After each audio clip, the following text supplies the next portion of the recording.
하나님과 친밀한 동행을 꿈꾸는 출애굽기 40일 묵상, 마지막 날 묵상을 시작하겠습니다.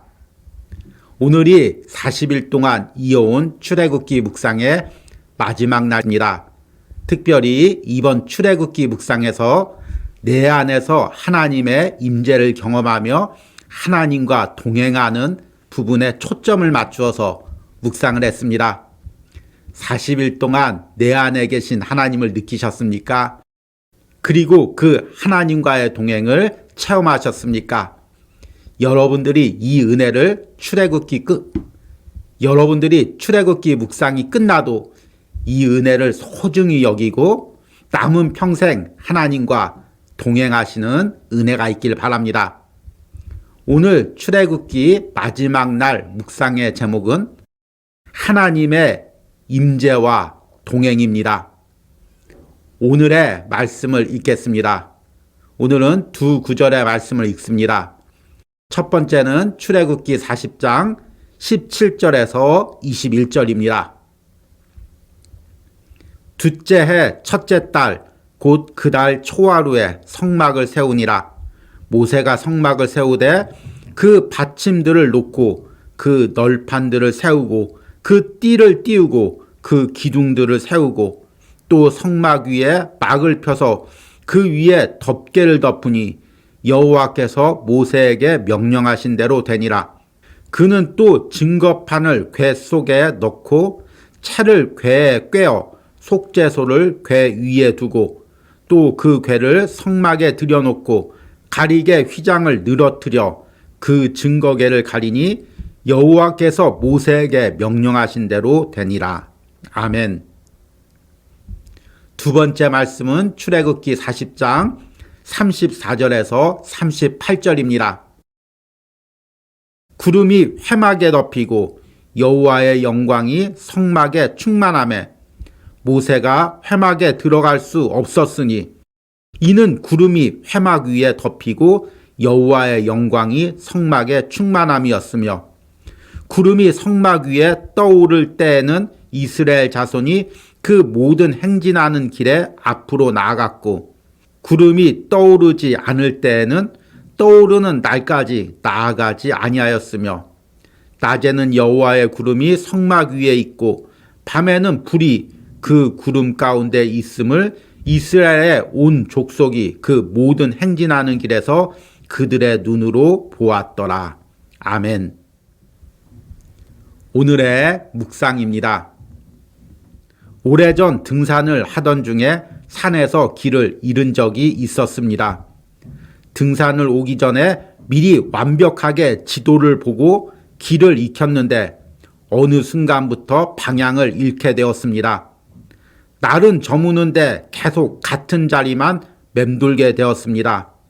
급한 마음에 계속 머릿속에 있는 지도대로 방향을 찾아 걸었지만 결과는 똑같았습니다. 어쩔 수 없이 그 자리에 머물러 잠시 기도를 했습니다. 주님, 내가 이렇게 어리석습니다. 내 힘으로는 길을 찾을 수 없으니 길을 찾을 수 있는 지혜를 주십시오. 그리고 다시금 내 생각을 내려놓고 차분히 길을 찾아 걸었습니다. 그 후 곧 등산로를 발견해 산을 내려올 수가 있었습니다. 그런데 이 경험이 실제의 삶에서도 여러 번 반복되었습니다. 어떤 때는 내가 완전히 길을 안다고 확신하며 걸어갔지만 계속해서 같은 실수를 반복할 때가 있었습니다. 그때마다 예전에 산에서 길을 헤매었던 경험을 떠올리게 되었습니다. 그로 인해 그 자리에서 내 생각과 계획을 내려놓고 무릎 꿇고 하나님의 도움을 구할 수 있었습니다. 하나님, 나는 길을 모릅니다. 하나님이 가르쳐 주시옵소서. 이스라엘 백성들이 출애굽을 한 후 시내산에 도착해서 제일 먼저 한 것은 성막을 만드는 일이었습니다. 그들은 무려 6개월간 하나님의 말씀대로 성막을 만들었습니다. 그리고 출애굽기 마지막 장인 40장에서는 그 성막 봉헌식을 거행합니다. 그러자 그 성막 위에 하나님의 임재의 상징인 구름이 덮이고 하나님이 성막에 임재하셨습니다. 어찌 보면 그것으로 하나님과의 동행을 이루었다고 생각할 수 있습니다. 그러나 하나님과의 동행은 그때부터 시작됩니다. 그들은 성막의 구름이 떠오를 때까지 기다렸습니다. 그 성막의 구름이 떠오를 때 그들은 그 구름을 따라 이동을 했습니다. 그리고 그 구름이 머무르는 곳에 정착을 했습니다. 어떤 때는 그 구름이 몇 달 동안 그 자리에 머물러 있을 때도 있었습니다. 그러면 그들은 그 성막 위의 구름과 함께 머물러 있었습니다. 처음 읽었을 때 은혜롭게만 보이는 이 구절의 내용이 반복해서 묵상할수록 얼마나 많은 인내와 결단을 요구하는지를 깨닫게 됩니다. 전혀 내가 원하지 않고 준비되지 않았다고 생각하는 때에 구름이 떠오를 수도 있습니다. 그러면 내가 얼마나 준비되었는지와 상관없이 나는 그 구름을 따라 가야 합니다. 또 내가 전혀 머물고 싶지 않은 곳에 구름이 머물 수도 있습니다. 그럼에도 나는 그 구름과 함께 머물러 있어야 합니다. 때로는 어제 저녁 힘겹게 구름을 따라 겨우 짐을 푼 경우도 있었습니다. 그런데 오늘 아침에 다시 그 구름이 떠오릅니다. 그러면 서둘러 풀었던 짐을 싸고 다시 그 구름을 따라가야 했습니다. 광야에서 이스라엘 백성들은 계속해서 자신의 계획과 생각을 깨트려야만 했습니다. 그래야만 하나님의 임재 속에서 그분과 동행할 수가 있었습니다. 하나님과의 동행이란 단순히 내 안에 계시는 하나님을 느끼는 것에서 머무는 것이 아닙니다. 그분께 순종하며 그분을 따라 걷는 것입니다. 40일 동안 출애굽기를 묵상한 모든 성도들의 심령과 삶에 이런 은혜가 있기를 축복합니다. 아멘. 오늘의 묵상 해석입니다. 오늘로써 40일 동안 이어온 출애굽기 묵상이 마치게 되었습니다. 우리는 이 출애굽기 묵상을 시작하면서 출애굽기를 여러 가지 시각에서 볼 수 있지만 이번 묵상에서는 하나님과 동행에 초점을 맞춰 묵상하겠다고 말씀을 드렸습니다. 그리고 이스라엘 백성들이 10가지 기적을 경험하는 과정, 홍해를 건너는 과정, 시내산에 머무는 과정, 그리고 그 시내산에서 하나님과 언약을 맺고 성막을 만드는 모든 과정을 통해서 하나님과 어떻게 동행하는지에 대해서 묵상을 했습니다.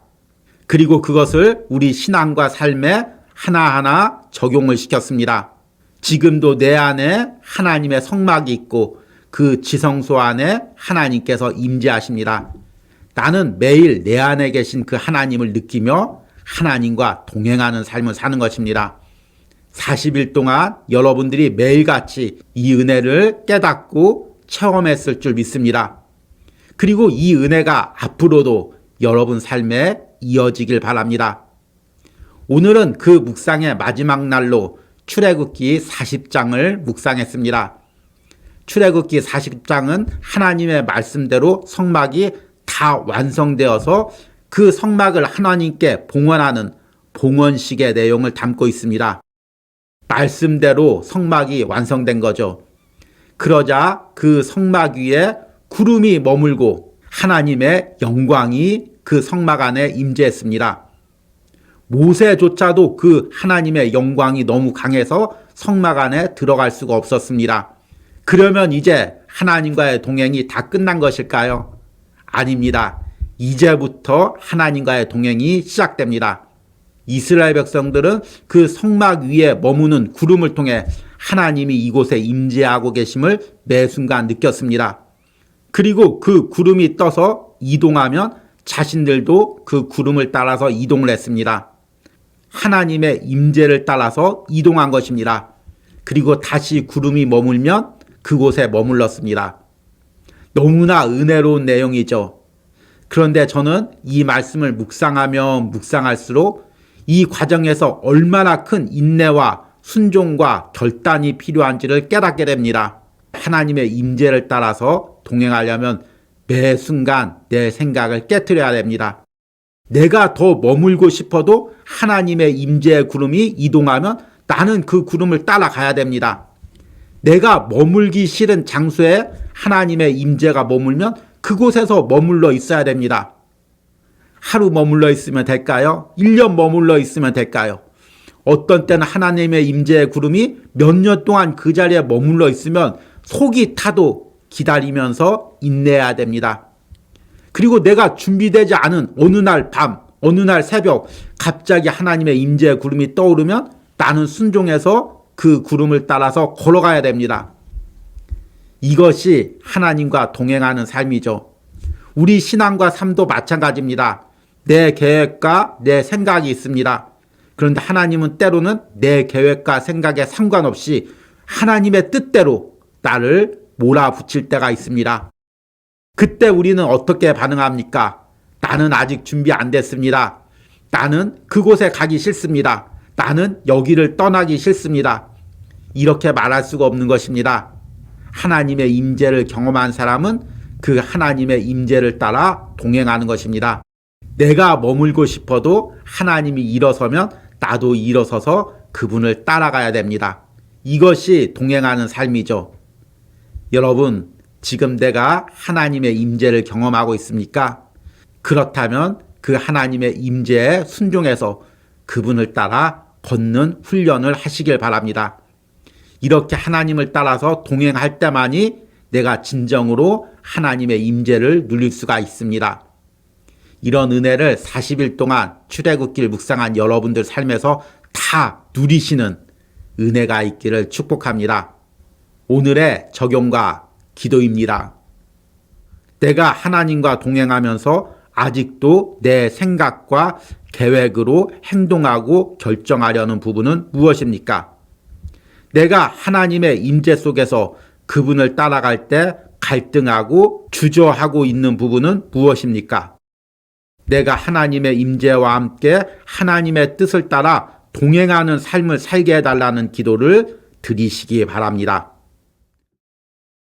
이것으로 40일 동안 이어온 출애굽기 묵상을 마치도록 하겠습니다. 그리고 다음 주에는 출애굽기 은혜 나눔과 또 11월 달부터 감사의 묵상이 이어지겠습니다. 이 묵상에도 여러분들이 함께 해주시고 계속해서 온유하우스와 온유하우스 묵상 그리고 저를 위해서 기도해 주시기 바랍니다. 우리 함께 기도하겠습니다. 하나님, 40일 동안 온유하우스에서 출애굽기 묵상을 통해 하나님과의 친밀한 동행을 꿈꿀 수 있는 은혜를 주심을 감사합니다. 주님, 나 같은 죄인을 구원해 주신 것만으로도 너무 감사한데 하나님께서 내 안에 임재하시고 평생 나와 동행하시니 이 은혜가 너무나 감사합니다. 특별히 이번 출애굽기 묵상을 통해 내 안에 임재하시는 하나님의 은혜를 다시 한번 체험하고 깨닫게 해주심을 감사합니다. 앞으로도 내 삶에서 하나님의 임재를 매 순간 느끼며 하나님과 동행하는 은혜가 있길 소망합니다. 40일 동안 출애굽기 묵상에 동참한 모든 심령들에게 이런 은혜가 있게 하여 주시옵소서. 특별히 이 묵상을 위하여 기도하고 헌신한 모든 손길들을 그 가정들, 그 사업터들 하나님께서 다 기억하시고 은혜 주시고 복 내려 주시옵소서.